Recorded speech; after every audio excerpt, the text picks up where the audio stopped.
¿no? También en el proceso se actuaron pericias, ya en este caso psicológicas, a los familiares de las personas que han fallecido, porque en ese documento se podía apreciar que existía episodios depresivos moderados en muchos de ellos, ¿no? Eso evidentemente jugaba a un análisis de daño psicológico. Entonces, amigos, fíjense cómo estos casos pueden determinar la existencia o no existencia de responsabilidad civil. Acá lo fundamental es entrar al análisis de los 4 requisitos de la responsabilidad, ¿no? Antijuricidad, criterio de imputación, nexo causal y daño. En esta transmisión yo voy a analizar 2 temas muy concretos. Naturalmente, como ustedes saben, este es un curso de responsabilidad civil que se enseña durante un ciclo, ¿no?, en la universidad. Es más, hay maestrías enteras de 2 años donde solamente analiza responsabilidad civil. Pero yo sí quisiera que ustedes tengan claro 2 aspectos fundamentales, ¿de acuerdo? El primero está vinculado a uno de los elementos de la responsabilidad civil, que es el relacionado al nexo causal, ¿no? El nexo causal, como ustedes saben, es la relación que existe entre el hecho y el daño, ¿no? Evidentemente el hecho tú lo vas a imputar a un responsable, y aquí hay que hacer una distinción. En el ámbito de la tutela resarcitoria, no necesariamente el autor material del daño es el que es responsable en el plano civil, ¿no?, sino que podría ocurrir en algunos casos que el responsable civil no sea el autor material, sino sea un tercero al que la ley le va a imputar esa responsabilidad. Hasta septiembre del 2018, por ejemplo, cuando existía un daño producido por un menor sin discernimiento, el autor material del daño era el menor sin discernimiento, pero el responsable civil era el representante legal de ese menor, es decir, los padres, por ejemplo, ¿no? Entonces la distinción entre autor material y responsable civil es distinta en muchos casos. Lo mismo va a ocurrir en los accidentes de tránsito, cuando se va a imputar responsabilidad en algunos casos a los propietarios del vehículo, no necesariamente ni únicamente al que está conduciendo el vehículo. Entonces eso hay que tenerlo centrado, ¿no? Entonces, en el ámbito de la causalidad, del nexo causal, como ustedes saben, existen figuras que en doctrina se idean y se han pensado para romper, para quebrar el nexo causal. Por eso es que en algunos libros ustedes los van a encontrar supuestos de fractura del nexo causal, ¿no?, supuestos de ruptura o quebrantamiento del nexo causal. Uno de esos supuestos reside en la posibilidad de encontrarnos ante un hecho determinante de tercero o incluso ante un hecho de la propia víctima, ¿no? Cuando es, por ejemplo, cuando es la propia víctima la que determina la ocurrencia de su propio daño, no se le puede imputar responsabilidad al autor material del daño. Ejemplo, estoy yo en las vías del Metropolitano y me quiero suicidarme, pero no, tengo tan mala suerte, hasta para matarme tengo mala suerte, ¿no?, en la vida, que no muero, pues, ¿no? Entonces la pregunta es si yo podría demandar al chofer del Metropolitano por lo que yo mismo he ocasionado. Entonces probablemente puedas hacerlo, pero en el proceso judicial el demandado se va a defender y va a invocar ese supuesto de ruptura de causalidad por el hecho propio de la víctima, ¿no? La propia víctima es la que ha determinado la ocurrencia del daño, por ende no se puede solicitar y no puede pedir un resarcimiento para ella misma cuando ella misma ha tratado de matarse y no lo ha logrado y finalmente se han producido daños, ¿no? Entonces esa figura es esencial, como también es esencial tener en cuenta, y esto ocurre en los accidentes de tránsito también, cuando existe un supuesto de concausa, es decir, la responsabilidad no solamente es imputable al sujeto que ha causado el daño, sino también a la víctima, porque la víctima es la que también ha podido contribuir con la ocurrencia del daño, ¿no? Vía de evitamiento, por ejemplo. Tantos casos, tantas noticias que seguramente ustedes han visto. En la vía de evitamiento siempre hay accidentes y ustedes se van a dar cuenta que muchos de esos accidentes ocurren muy cerca a un cruce peatonal, ¿no? Entonces la pregunta es, oye, ¿por qué cruzaste por aquí si tenías el puente a 20 metros, ¿no? Entonces ahí también se podría entrar a analizar la responsabilidad de la propia víctima en la ocurrencia del daño, ¿no? En el ámbito, por ejemplo, policial, muchos delincuentes en muchos casos demandan a la institución policial por daños y perjuicios, ¿no? Entonces ahí también uno de los análisis que se hace está referido a la propia víctima. Ahora voy a hablar de legítima defensa un ratito, pero eso es algo que se tiene que entender siempre en sus propios términos, ¿ok? Repito, Uno de los 4 elementos de responsabilidad civil es el nexo causal. Tú puedes quebrar nexo causal invocando hecho determinante de la propia víctima o hecho determinante de tercero. Si logras probar eso, no hay nexo causal, y si no hay nexo causal simplemente no hay responsabilidad civil. Se cae el caso. ¿De acuerdo? Ahora, ¿cuál será un supuesto de hecho determinante de tercero? Por ejemplo, ¿no? Estoy yo en un vehículo en el carril del medio, de pronto en el carril de la izquierda viene un loco, ¿no? Me cierra y yo, para no impactar con ese vehículo, volteo también a la derecha, y a la derecha no me doy cuenta que había otro vehículo y choco con ese vehículo. El del carril que me cerró se dio la fuga, ¿no? Evidentemente yo soy el autor material en ese caso, y al que le he chocado me va a demandar por daños y perjuicios. Pero si yo logro probar de que existía un hecho determinante de un tercero que no participó en el daño, podría yo liberarme de la responsabilidad y podría imputarse esa responsabilidad a ese tercero. Evidentemente tendré que identificarlo, tendré que aportar acervo probatorio para que eso pueda claramente señalarse que ha sido así, ¿no?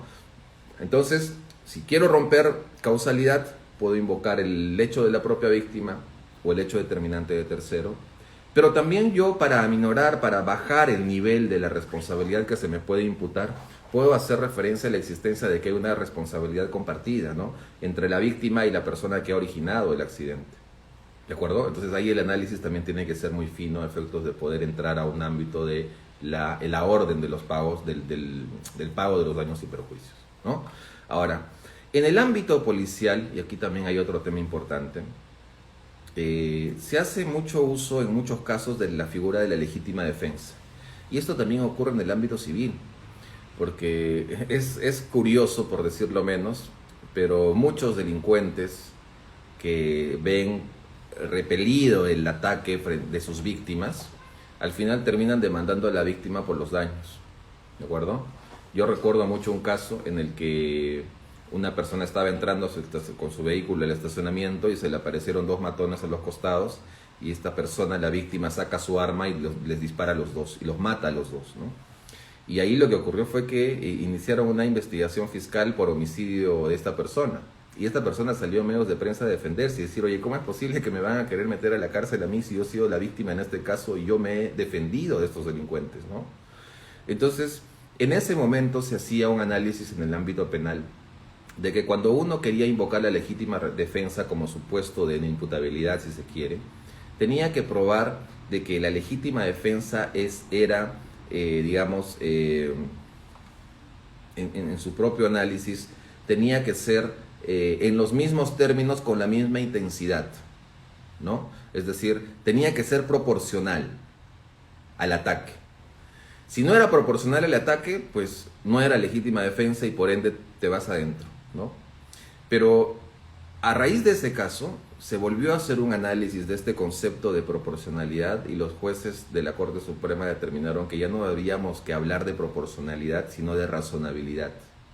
Es decir, la medida por la cual yo voy a repeler el ataque tiene que ser razonable. ¿Eso qué significa que es razonable? Por ejemplo, si está acercándoseme un delincuente, yo saco mi arma y, digamos, le disparo en la pierna, ¿no?, porque él viene también con un cuchillo, con un arma blanca.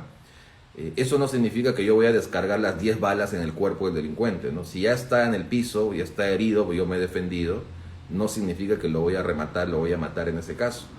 Entonces no existiría ahí razonabilidad, y si no hay razonabilidad, pues yo no puedo invocar un supuesto de la legítima defensa.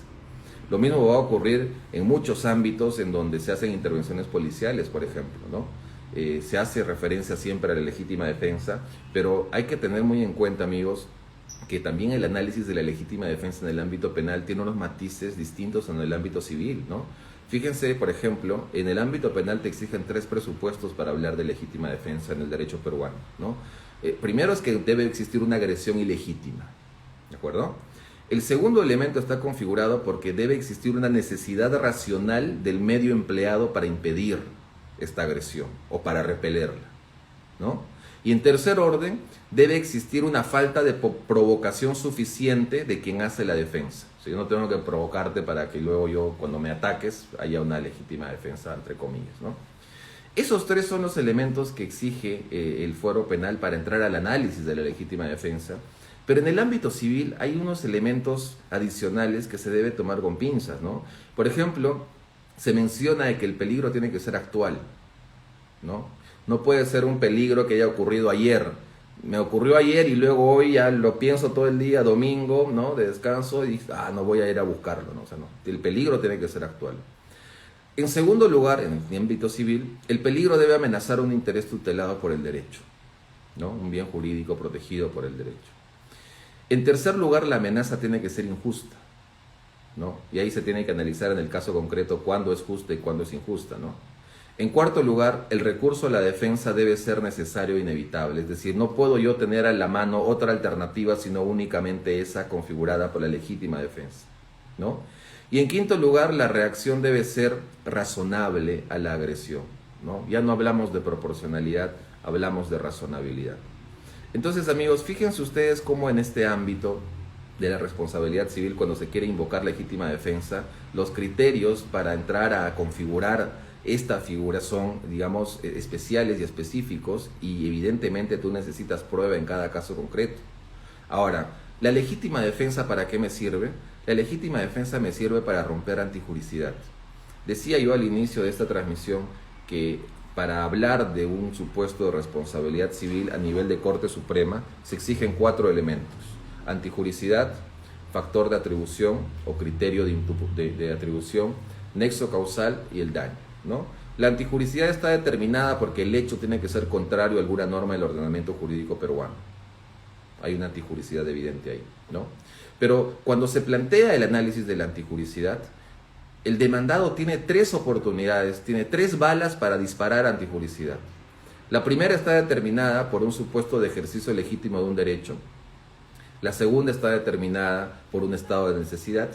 Y la tercera está determinada por una legítima defensa, en los términos que acabo de mencionar con los requisitos que ya he mencionado también.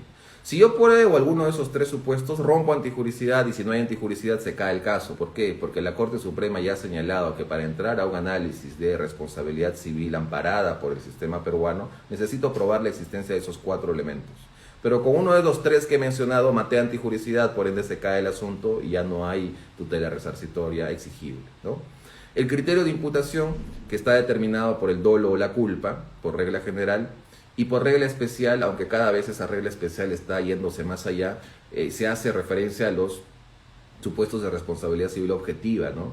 Cuando, por ejemplo, estamos haciendo o estamos enfrente de un caso en donde exista un bien riesgoso o peligroso que ha generado el daño, o una actividad riesgosa o peligrosa que ha generado el daño, ¿no? Y eso, ¿cómo yo me voy a dar cuenta? Del propio texto del supuesto normativo que me va a llevar al ámbito de la tutela resarcitoria. Porque si estoy manejando un arma y causo un daño, no interesa si yo tenía dolo o culpa, porque ya no será una responsabilidad civil objetiva, será, mejor dicho, subjetiva, sino será objetiva. ¿Por qué? Porque estoy manipulando una máquina, un bien riesgoso o peligroso. Lo mismo se va a aplicar responsabilidad civil objetiva para los accidentes de tránsito, ¿no? Los vehículos de por sí se entienden como bienes riesgosos o peligrosos, son máquinas que podrían generar muchos daños. Entonces también ahí el análisis ya no va a ser un criterio de imputación de dolo o culpa, sino un criterio objetivo, ¿no?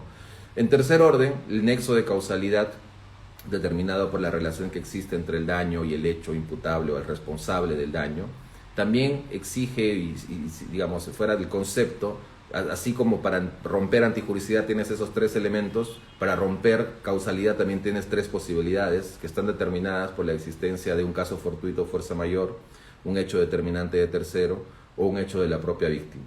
Si yo pruebo alguno de esos 3 elementos, puedo romper causalidad, y si rompo causalidad, la responsabilidad civil se cae y no tengo que pagar nada sobre o por daños y perjuicios, ¿no?